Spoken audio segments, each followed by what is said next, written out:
"I have only one problem. If you can solve it, I will adopt you," the billionaire said. "Before we continue, kindly drop a comment below and tell me where you're watching from. It sure means a whole lot to me, and I read every comments." Amira Ibrahim had lived on the streets for as long as she could remember. At the tender age of 12, her life had already been shaped by hardship and survival. Unlike other children her age, she had never known the warmth of a classroom or the structure of a school day. There had been no books handed to her in the morning, no teachers to explain what the world was all about. Instead, she learned from the world itself its harshness, its beauty, and, most importantly, its ability to provide opportunities if one only knew how to seize them. Amira's days were spent on the streets, walking through the bustling city with a quiet determination. She was resourceful, intelligent, and always on the lookout for menial jobs to survive, cleaning shoes, running errands, or carrying bags for the busy professionals who moved like ants around the city. Each day was a struggle, but Amira had learned long ago how to navigate the hardships of her life. Her clothes were worn and patched, her shoes barely holding together, but she carried herself with a dignity that belied her circumstances. Though she had no formal education, Amira had an innate love for learning. She had taught herself to read by peeking through the windows of a local public primary school. Every day, as the children sat at their desks, she would find a quiet spot by the school's tall iron gate and watch them. Through the gaps in the fence, she could see the teacher's chalkboard and hear the sound of the teacher's voice as she taught her students to read and write. Amira could not join them, but she observed closely, absorbing every detail, every lesson. She wasn't sure why she was so drawn to those lessons, why the world of words seemed so magical. She didn't even know how to ask the right questions to understand what she saw, but the more she watched, the more she could understand. She would practice reading the words in the books that people discarded, books filled with stories she could only dream of. When there were no books to be found, she would find scraps of paper, and using the images of letters and words she had seen before, she would trace them over and over again, making her own alphabet of survival. There were times when hunger gnawed at her, when the weight of her world felt unbearable, but she never gave up on her dream. Her dream was simple: to one day open a school, a place where children like her, children who had been denied the chance to learn, could come and experience education without barriers. In her mind, the idea of a school was both a symbol of hope and a form of resistance against a world that had overlooked children like her. Despite the challenges of living on the streets, Amira never lost sight of this dream. The hope of someday creating that school, of someday becoming a teacher, fueled her every move. But for now, she survived doing what she could, day by day, and holding on to the belief that things would one day change. It was another ordinary afternoon, one of those crisp days when the sun cast long shadows on the pavement and the scent of street food wafted through the busy streets. Amira was walking, her stomach aching from hunger, looking for any work she could find. She had spent the morning scouring the market, but it had been a slow day. Her eyes were scanning the street, looking for familiar faces or anyone in need of a helping hand, when she spotted something that made her stop dead in her tracks. A sleek, black Jeep was parked near the curb, the windows tinted dark enough to hide the occupant. The vehicle was foreign, elegant, and out of place on these streets. Amira's eyes lingered on it for a moment before her gaze shifted to the text printed on the side of the Jeep. It read, Al-Fayed Enterprises. The letters seemed to jump out at her. She recognized the name Al-Fayed. It was a name associated with wealth, power, and influence. The thought that someone so important might be sitting inside this car filled Amira with a mix of awe and curiosity. Drawn by an inexplicable impulse, Amira stood by the Jeep, her gaze fixed on the words, her fingers lightly tracing the air as though she were reading the letters with her mind. It was in that moment, as she stood lost in thought, that the window of the Jeep rolled down. The sound was smooth, almost deliberate, and Amira instinctively stepped back, startled. A voice, calm and deep, emerged from the car. "What are you doing, little one?" Amira froze. She had not expected anyone to speak to her. When she saw the man inside, she nearly took a step back in fear. His features were sharp, his dark eyes intense, his beard well-groomed. He was wearing a tailored suit, and he looked different, like someone who didn't belong to her world. A billionaire, perhaps. Someone with a life that was the complete opposite of hers. Before she could gather her thoughts, the man spoke again, his voice steady but tinged with curiosity. "What are you reading, little one?" Amira hesitated, her eyes darting nervously. She had no idea what to say, but she felt the need to answer. "I'm not reading," she stammered, feeling shy and unsure of herself. "I was just looking at the words." The man's expression softened, as if amused by her response. "You seem to know how to read," he observed, clearly intrigued. "You're a clever one." Amira didn't respond. She wasn't sure how to explain that. Yes, she had learned to read, but only by watching others, only by observing from a distance. "Tell you what," the man said, rolling the window all the way down. "If you can solve my only problem, I will adopt you." Amira's heart skipped a beat. "Adopt me?" she repeated, confusion flooding her. "Yes," the man said with a half smile. "I'll take you in, give you everything, a life of comfort and wealth.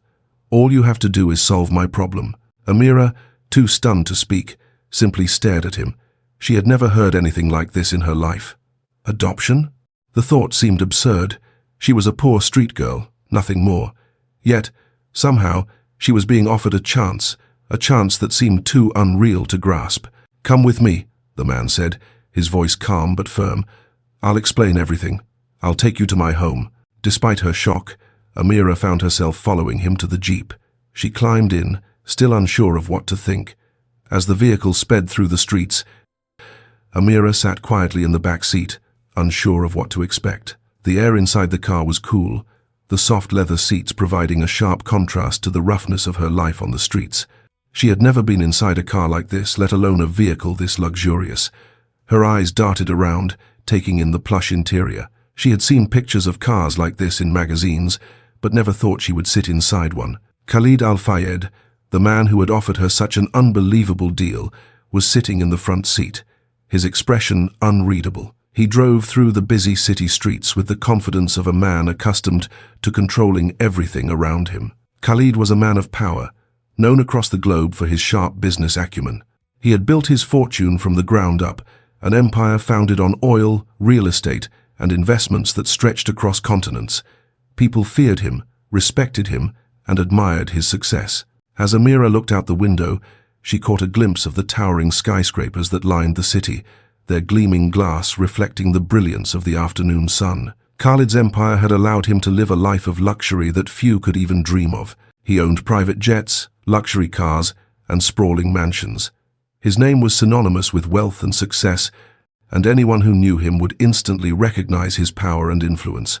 Amira, by contrast, had spent her life surviving on the streets, scavenging for scraps and learning to make do with whatever came her way.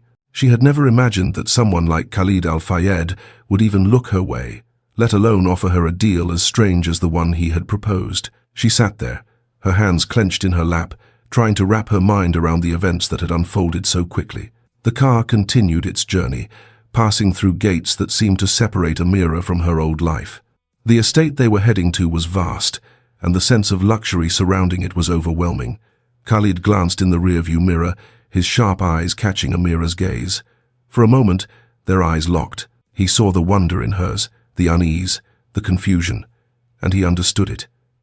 He could see the hunger in her, not just for food, but for something more, something that had been denied to her. He had lived a life of unmatched wealth, success, and luxury, but his mind was elsewhere. His greatest frustration had always been something that money couldn't fix. Despite his vast empire, Khalid had one problem that his wealth and power couldn't solve. As they reached the grand gates of the estate, Amira was momentarily distracted by the sheer size of the mansion that stood before her. It was a house built for royalty, with tall marble columns, intricately carved stonework, and wide windows that reflected the grandeur of its surroundings. The expansive gardens, the fountains, and the lush greenery painted a picture of wealth beyond anything Amira had ever seen. This was a world she could only dream of, a world of luxury and refinement. The car came to a stop in front of the entrance, and Khalid opened the door for her. Amira stepped out hesitantly, her feet sinking slightly into the soft grass of the meticulously manicured lawn. She had never been inside a place like this, and the enormity of the estate left her in awe. Khalid led Amira inside the mansion, where the air was cool, and the interior was filled with elegant furniture, polished wood floors, and art that could rival a museum's collection. Amira followed Khalid through the hallways, her eyes wide as she took in the opulence around her. They entered a room where family portraits hung on the walls, each frame more ornate than the last. The room was large, its walls adorned with paintings, the soft glow of golden light emanating from elegant lamps. Amira's gaze was drawn to one particular portrait on the wall. A beautiful young girl, no older than herself, stared back at her from the painting. The girl had dark hair, soft eyes, and a gentle expression, but there was a quiet sadness in her gaze that Amira couldn't place. "That's my daughter," Khalid said, his voice quiet as he pointed to the portrait. Amira looked up at him, waiting for him to say more, but Khalid's gaze lingered on the painting.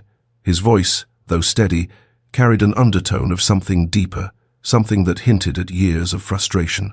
"This," he said, his finger still pointing to the picture of the girl, "is my only problem." Amira blinked, confused. She turned back to the portrait. "What do you mean?" she asked. Khalid's shoulders seemed to sag slightly as he spoke. "This is Layla, my daughter. She's 14, and she can't read or write." Amira stood there, her heart pounding in her chest. The weight of Khalid's words settled over her like a heavy blanket. She looked back at the portrait of Layla. The girl looked so much like her age, yet there was something in her father's voice that made it clear that this problem was not just about reading and writing, it was about something much deeper. "But how?" Amira asked, her voice shaky with surprise. Khalid ran a hand through his dark hair, his eyes hardening slightly. "I've tried everything," he said, frustration evident in his tone. "The best tutors from around the world, the finest schools. Nothing works. She's bright, capable. I know she is. But this one thing, this basic thing, has been impossible to fix.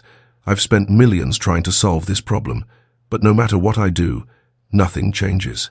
Khalid paused for a moment, his gaze shifting away from Amira and to the picture of his daughter.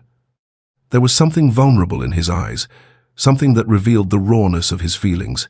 "I love her," he continued softly, almost to himself, "but every time I see her struggle with this, it tears me apart. She can't do anything the other children can. She's becoming isolated. She refuses to go out with friends, and I don't know what to do anymore." Amira stood frozen, processing the words. Here she was, this poor, street-smart girl being entrusted with a problem she hadn't expected to face. She had never been to school, yet here she was, being asked to help the daughter of one of the wealthiest men in the world. Khalid's gaze turned back to Amira, his voice firming up again. "I've made mistakes, but I'm offering you this because I have nothing left. I've tried everything, and nothing has worked. If you can teach Layla to read and write, I will adopt you. I will give you half of my fortune. You and Layla will inherit everything I have." Amira stood there, stunned, the offer seeming almost impossible to believe. "Adopt me?" she repeated in a whisper, still trying to grasp what was happening. Khalid nodded, his expression unreadable. "Yes, I will give you everything. If you can help Layla, I will make you my heir. You will be part of my family, and you will have everything I've worked for. You will never have to worry about anything again." Amira felt the weight of his words. The world around her felt as though it was shifting, and she was caught in the middle of it. She had never expected this, never dreamed that she would be offered such an impossible proposition, and yet, here she was, faced with an opportunity that would change her life forever. Her eyes fell back to the portrait of Layla, and for the first time since entering the mansion, Amira saw the sadness in the girl's eyes. There was something about Layla's expression that echoed her own feelings of isolation, of being left out. And in that moment, Amira made a decision. She would help Layla, but she would do it on her terms. Amira's eyes fell to the floor as Khalid's offer lingered in the air between them, like a heavy weight that neither of them could escape. The luxury of the mansion around her, the marble floors, the priceless paintings on the walls, the lush carpet under her feet, felt like a dream she couldn't fully grasp. And here, standing in front of her, was a billionaire who offered her everything: wealth, status, and an entirely different life. All she had to do was solve his only problem, but Amira knew exactly what she wanted. Her heart was set on one thing, and it wasn't adoption. "I don't want to be adopted," Amira said, her voice firm, though it carried a quiet conviction. Khalid blinked, taken aback by her response. "What?" His brow furrowed in confusion. "But I am offering you everything. A life of luxury, the best education, everything you could want." Amira shook her head, her dark eyes meeting his. "I don't want your money. And I don't need your adoption. I don't need to change my name. What I need is an opportunity, a chance to learn. I've always wanted to become a teacher. I want you to sponsor my education, so I can help children like me, children who never had the chance to learn properly. Khalid stared at her for a long moment, the weight of her words sinking in. He hadn't expected this. He had assumed that the allure of his wealth would be enough to persuade her to accept his offer, but instead, she had asked for something entirely different, something he hadn't anticipated, an opportunity. I want to build a school for children like me, Amira continued, her voice quiet but determined. Children who were never given a chance. I've seen too many kids on the streets, just like I was, who could have been something more if only they were given the chance to learn. Khalid was silent. In all his years of wealth and power, he had never once considered the possibility that someone like Amira, someone without wealth, without privilege, could be so driven, so focused on something greater than herself. And yet, here she was, standing in front of him with an unwavering belief in the power of education. Finally, Khalid nodded. I will sponsor your education, he said, his voice steady, in exchange for helping Layla. You've got my support for as long as you need it. Amira felt a weight lift from her chest, though the responsibility ahead still seemed daunting. She had wanted to ask for so much more, but in this moment, her dreams felt closer than they ever had before. The next morning, Amira began the task of teaching Layla, Khalid's daughter. The mansion felt quieter without Khalid's constant presence, and Amira was left alone with the girl who had been her father's only problem. Layla was sitting in a large plush chair in a well-lit study, her expression a mixture of indifference and mild curiosity. Her eyes, a dull brown, avoided Amira's gaze as if to keep a safe distance from the reality of the lesson that lay ahead. Amira took a deep breath and stepped forward, placing a simple book on the table between them. Layla, she began, her voice soft but firm. Today we're going to start with something simple. Layla looked at the book and then at Amira.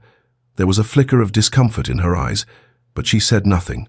She had been through so many lessons before, so many failures. What could Amira offer her that no one else had? Amira smiled gently, sensing the hesitation. Let's start with the basics, she said, pointing to the first letter of the alphabet on the page. This is A. She traced the letter slowly with her finger. A makes the sound R, like in the word apple. Layla didn't respond. She sat there, her hands in her lap, her mind wandering to a place far away from Amira's lessons. She had heard these things before. She had been taught them before, but nothing had ever clicked. She had long since given up on the idea that she could learn. But Amira didn't give up. She knew that learning for someone like Layla couldn't happen the same way it happened for other children. Amira had learned to read through curiosity and persistence, not through the traditional methods that often failed children like herself. Layla, Amira said, leaning forward, I know it feels hard right now, but learning doesn't have to be scary. You've already done hard things in your life, right? So learning, that's just another challenge you can conquer. Layla looked at her, her expression softening for the first time. I don't know if I can, she whispered. Amira's smile widened. You can. I'll help you every step of the way. The next few days passed in a blur of letters and simple words. Amira patiently helped Layla sound out each letter, each syllable. At first, Layla was resistant, her eyes would glaze over, and she would sigh heavily, as if the weight of her previous failures was too much to bear. She would ask Amira questions that seemed to have no answers. Why am I so different from everyone else? Why can't I just learn like other kids? But Amira, with the patience only a self-taught learner could possess, always had an answer, even if it wasn't what Layla wanted to hear. You're not different, Layla, she would say. You just need to learn in your own way. There's no one right way to do it. You'll find your way, and I'll be here to help. Each day, Amira would return to the mansion, teaching Layla new letters, new words. Slowly but surely, the words began to form on the page, and Layla's world began to shift. One afternoon, Layla sat at the table, staring at the book in front of her. She had been struggling with a particular sentence for nearly an hour, trying to read it aloud. The frustration on her face was palpable, but Amira remained patient, sitting across from her. Go ahead, Amira encouraged softly. You can do this. Layla looked at the sentence again. Her hands shook slightly, her breathing shallow. I can't, she muttered. Yes, you can, Amira said firmly, leaning in slightly. Just take it one word at a time. Layla took a deep breath and started reading aloud, her voice trembling at first. I can, Read. She stumbled, but then she took a deep breath and continued. I can read. Her voice wavered, but there was something there, a flicker of disbelief, a tiny glimmer of pride. Amira watched as Layla read the sentence all the way through, the words falling into place like pieces of a puzzle. I can read, Layla repeated, this time with more conviction. Amira smiled, a sense of pride swelling in her chest. Yes, you can, she said quietly. Layla looked up at her, her eyes wide with astonishment. I never thought I could do it, she whispered, almost to herself. You did it, Amira said, her voice filled with quiet pride. And you'll keep doing it. From that moment on, Layla began to change. Each day, Amira guided her through more words, more sentences, more paragraphs. It wasn't always easy. There were moments when Layla's frustration would bubble to the surface again, when the weight of her past failures would threaten to pull her back. But each time, Amira was there, gently reminding her that learning wasn't a race, it was a journey. One day, Layla sat in front of the book with a newfound sense of determination. She picked up a page and began reading it aloud without hesitation, her voice steady and strong. I can read, she whispered, this time with no uncertainty, only pride. Amira looked at her with a smile, a feeling of immense accomplishment filling her heart. You sure can, Amira said softly, and this is just the beginning. The soft golden light of the morning sun filtered through the large windows of Khalid Al-Fayed's mansion, casting long shadows across the vast room. Layla sat at the study desk, her fingers tracing the words in a book, the same book she had struggled to read only a few weeks ago. But now, with each passing day, Layla's confidence grew. The words came easier, and her once doubtful heart now beat with pride. The quiet transformation in her was undeniable. As she read aloud, Amira, who had become not only her teacher but her friend, stood by the window, watching Layla's progress with a smile. Amira had been relentless in her pursuit of helping Layla. Her patience, her methodical approach, and her belief in Layla's potential had paid off. Layla was no longer the girl who doubted her worth. She was becoming someone who saw herself differently, someone who knew she could conquer any challenge in her way. But it wasn't just Layla's transformation that Khalid saw. As he watched Amira quietly guide Layla through another lesson, something deep within him shifted. Khalid had spent so many years building an empire. His wealth had been a tool, a means to control, to succeed. But nothing had prepared him for the way Amira had solved the one problem that no amount of money or influence could fix. Khalid leaned back in his chair, watching the two girls as they worked together. A quiet realization dawned on him. The solution to his problem had never been about money. It had been about opportunity. Khalid's mind drifted back to the moments when he had first encountered Amira, a poor, street-smart girl who had never seen the inside of a classroom. She had taught herself to read simply by watching the students through the school windows, making do with what life had given her. And yet, here she was, solving his greatest dilemma. It had taken someone like Amira, someone who had lived without privilege, someone who had fought for every scrap of knowledge she could gather, to teach Khalid that potential was not defined by wealth. It was defined by the opportunity to learn, to grow, and to be supported. And in that moment, Khalid understood the true value of what Amira had given him, the power to change someone's life, not by money, but by the recognition of their worth. He watched Amira as she patiently corrected Layla's pronunciation, encouraging her with kind words and gentle smiles. Amira was a natural teacher. Her passion for education, her understanding of how difficult it was for children like her to learn, had driven her to this moment. She didn't just teach Layla to read, she gave her something far more valuable: belief. Khalid knew he had to do more than just offer her help. He had to give her the tools she needed to continue her mission.